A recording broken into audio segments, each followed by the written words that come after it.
तेरी हो, जिस पर ईश्वर का अनुग्रह हुआ है, प्रभु तेरे साथ है। हे स्वर्गदूत, ये किस प्रकार का अभिवादन है? हे मरियम, तू भयभीत न हो, क्योंकि देख परमेश्वर का अनुग्रह तुझ पर हुआ है। देख तू गर्भवती होगी और तेरा एक पुत्र उत्पन्न होगा। तू उसका नाम यीशु रखना। वह पवित्र होगा और परमेश्वर का परम प्रधान का पुत्र कहलाएगा। ये कैसे होगा? मैं तो पुरुष को जानती ही नहीं। पवित्र आत्मा तुझ पर उतरेगी और परम प्रधान के सामर्थ तुझ पर छाया करेगी। और देख तेरी कुटुंबनी इलिसिबा के भी तो बुढ़ापे में पुत्र हुआ है, और वह जो बांझ कहलाती थी उसका छठा महीना है।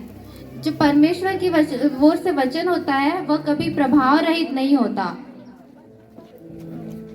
देख, मैं प्रभु की दासी हूँ, तुझे तेरे वचन के अनुसार हो। तब स्वर्गदूत उसके पास से चला गया। उन दिनों में मरियम उठकर शीघ्र ही पहाड़ी देश में यहूदा के नगर को गई और जकरिया के घर में जाकर इलिशिबा को नमस्कार किया।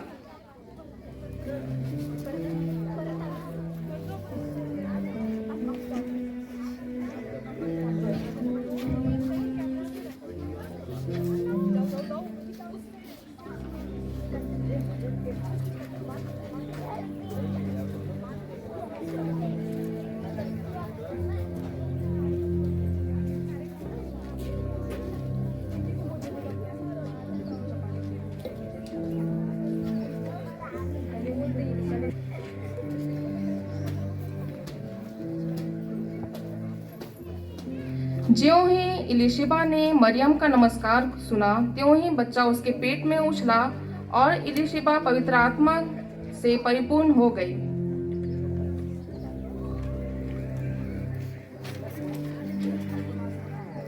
तू स्त्रियों में धन्य है और तेरे पेट का फल धन्य है। यह अनुग्रह मुझे कहाँ से हुआ कि मेरे प्रभु की माता मेरे पास आई। देख, त्यों ही तेरे नमस्कार का शब्द मेरे कानों में पड़ा, त्यों ही बच्चा मेरे पेट में आनंद से उछल पड़ा। धन्य है वह जिसने विश्वास किया कि जो बातें प्रभु की ओर से उसे कही गई वे पूरी होगी। यीशु मसीह का जन्म इस प्रकार से हुआ कि जब उसकी माता मरियम की मंगनी यूसुफ से हो गई, तो उनके इकट्ठा होने से पहले ही वह पवित्र आत्मा की ओर से गर्भवती पाई गई। अतः उसके पति यूसुफ ने, जो धर्मी था और उसे बदनाम करना नहीं चाहता था, उसे चुपके से त्याग देने का विचार किया। जब वह इन बातों की सोच में ही था, तो प्रभु का स्वर्गदूत उसे स्वप्न में दिखाई देकर कहने लगा,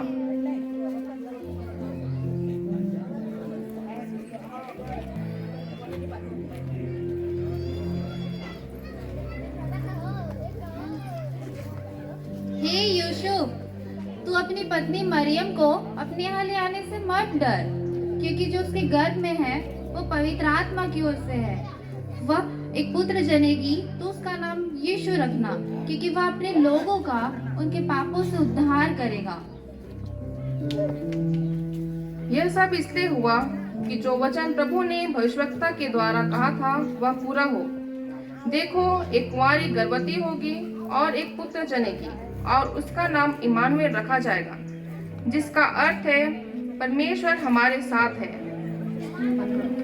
सुनो सुनो सुनो सुनो सुनो सुनो। अगस्तुस कैसर की ओर से आज्ञा निकली है, सभी कोई नगर की ओर जावे, नाम लिखवाए। सुनो सुनो सुनो।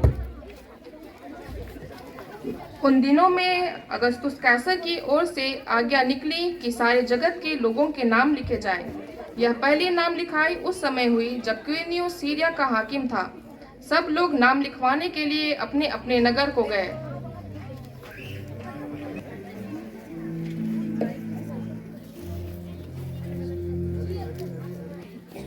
आपका नाम? मैं यूसुफ और ये मेरी पत्नी मरियम। हाँ, हो गया। आपका नाम? मैं जकरिया और यह मेरी पत्नी इलिशिबा। हाँ, हो गया। अतः यूसुफ भी इसलिए कि वह दाऊद के घर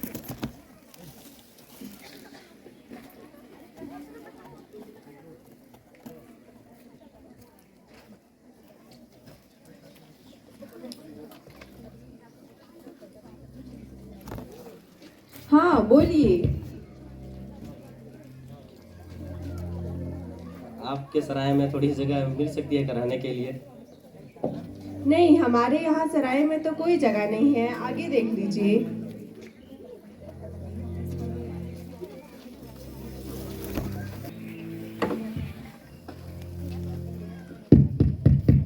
हाँ बोलिए।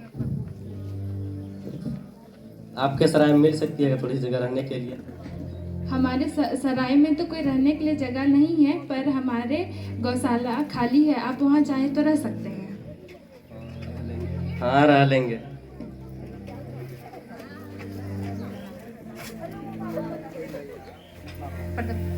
एक दूत उनके पास आ खड़ा हुआ और प्रभु का तेज उनके चारों ओर चमका और वे बहुत डर गए। तब स्वर्गदूत ने उनसे कहा,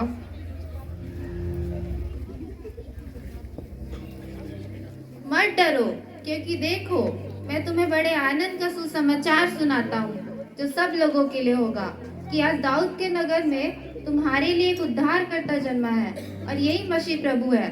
इसका तुम्हारे लिए यह पता होगा कि तुम एक बालक को कपड़े में लिपटा और चरनी में पड़ा पाओगे। आओ हम बैतलहम जाकर यह बात जो हुई है और जिसे प्रभु ने हमें बताया है देखें।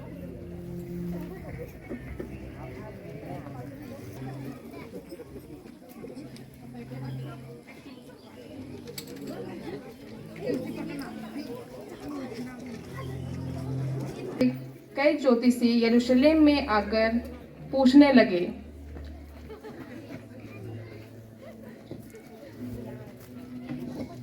हमें राजा से मिलना है। आपसे 3 ज्योतिषी मिलने आए हैं, आ जाइए।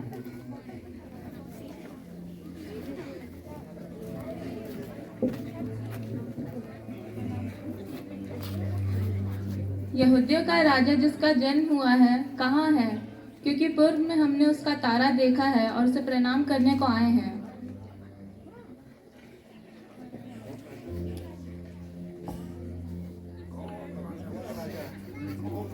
कौन राजा? कैसा राजा? मेरे होते हुए देश में दूसरा राजा कोई नहीं हो सकता। तब उसने लोगों के सब प्रधान याजक और शास्त्रियों को इकट्ठा करके उनसे पूछा,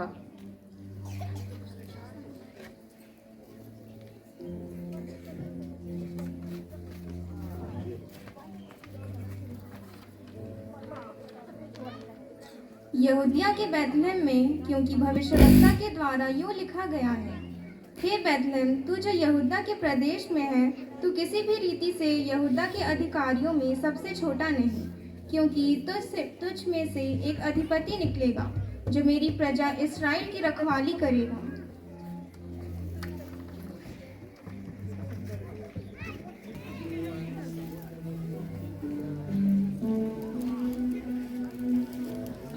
इस तरह यीशु के जन्म के बाद गलीली और ज्योतिषी बालक यीशु से मिलने पहुंचे।